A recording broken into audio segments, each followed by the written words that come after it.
Okay, so let's repeat some of these things so that we are sure that we understood the Taylor-Proudman theorem and get to the Taylor column after that. So we took the full motional equation and we said it's steady, so the du dt term went to 0, and we said it's inviscid, so we put the friction term to 0, and we are looking at the balance between these terms, and we are hydrostatic in the vertical, and we are geostrophic in the horizontal with the Rossby number less than 1.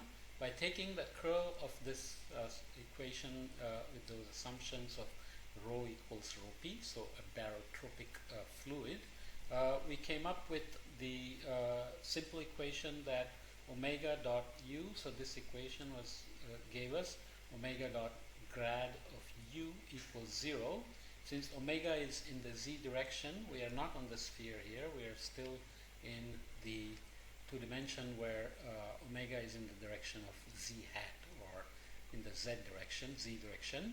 So this basically says, so omega dot grad is going to give us the ddz term, right? So omega ddz of u and v are both 0. Okay, so that is our Taylor column. It says that the horizontal flow cannot vary in the vertical. The flow has to remain strictly horizontal. Okay, so just to make sure we understood, we wrote these terms: curl of 2 omega cross u, divergence is 0 for our barotropic fluid, so this term goes to 0. This is omega in the z direction only, but we already said du dz dv dz are 0, so this term goes to 0. U dot grad is d dx and d dy. Omega is only in the z direction, so this gradient is 0 as well. So we were only left with minus 2 omega dot grad u, and that's how we got the Taylor column, right?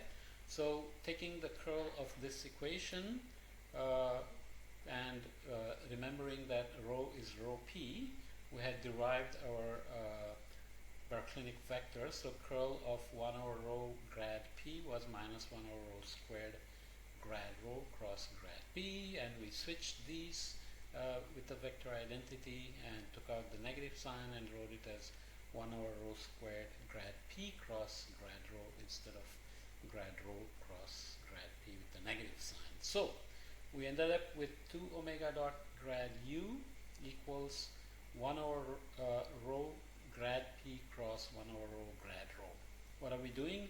Basically, we are going from a Taylor column for incompressible fluid to a Taylor column for a barotropic fluid. Okay?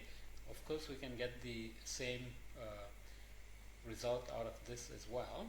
If the fluid is barotropic and rho is only a function of p, that means the surfaces of constant p and constant rho are going to be parallel to each other, which means grad p cross grad rho is going to be 0, so we're going to end up with our Taylor column of 2 omega dot grad u equals 0, right? So it could be constant density or barotropic fluid. So omega dot grad is the gradient along z, so du dz equals 0.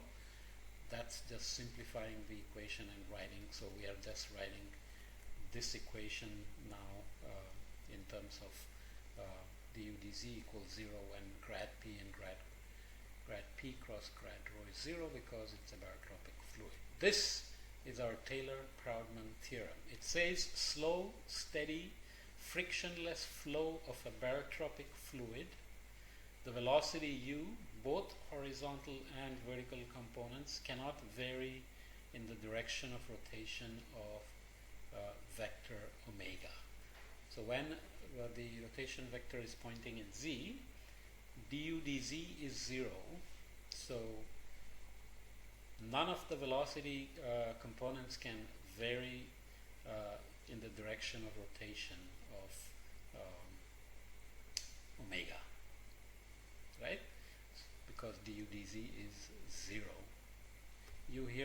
course, the three-dimensional vectors. So that's our Taylor-Proudman theorem again. Slow, steady, frictionless flow of a barotropic fluid. Velocity u, both horizontal and vertical components cannot vary in the direction of rotation vector omega. Why did I repeat it? Because we were showing two cases of a constant density and a barotropic fluid. So the flow is basically two-dimensional, okay, which is what we had said before. So what does that mean? So if you look at this rotation vector pointing up in the z direction and look at the xy direction, here is circulation in one plane. It has to be exactly parallel to the flow in another plane in the horizontal, because the flow cannot vary in the vertical. So parallel to the rotational vector, the fluid is as if it's a solid, it's rigid, it's got a stiffness. Okay? So this is then called a Taylor column. Taylor-Proudman theorem says du dz equals 0. Taylor column is basically the consequence of the Taylor-Proudman theorem for a steady, frictionless, slow motion. Slow motion because acceleration terms are set to 0. Okay? Can we produce this in the lab? Yes, it turns out that we can. So if you take a water tank that we had before that was rotating around its center, where the rotation vector is in or z direction, and you put a little block at the bottom that doesn't stretch all the way to the top of the water column, then the flow cannot go over it because the column cannot be stretched. If the flow cannot vary in the vertical, if all d dz terms are 0, then you cannot stretch the water column. If the flow goes over the hockey puck or whatever obstacle you put in the bottom, then the column is going to get shorter, and then it goes on the other side, it's going to get back longer. So the column is going to go from longer to shorter to longer, but that's not allowed under these special circumstances. What happens? The flow has to go around this at all levels. Even though this obstacle is only in the bottom to a finite height below the surface, it's as if that obstacle is extending all the way to the top, and as if you have put a cylinder instead of just a hockey puck. Okay? So you can see that this is the setup. So the tank is rotated to a solid body rotation, and it's reduced a little bit to produce a flow, and a spin down happens, a new equilibrium is established at that rotation speed, and then a horizontal flow is established, okay, and that allows you to see the flow. So you have paper dots again on the top, and you can see that this hockey puck is sitting at the bottom, doesn't come all the way to the top, but even then the flow at the top is going around the hockey puck, as if the entire water column is blocked by this puck. Okay? That's essentially the Taylor column. Obviously, what is the application in the real world? We'll see that even in the ocean and in the atmosphere, they are stratified, so each layer can act as a barotropic fluid. We'll come back to that. And they do show this Taylor column behavior. In fact, that colored diffusion and patterns we saw is basically because within each column you can create these Taylor column-like flows and produce these swirly patterns instead of these diffuse patterns in a non-rotating fluid.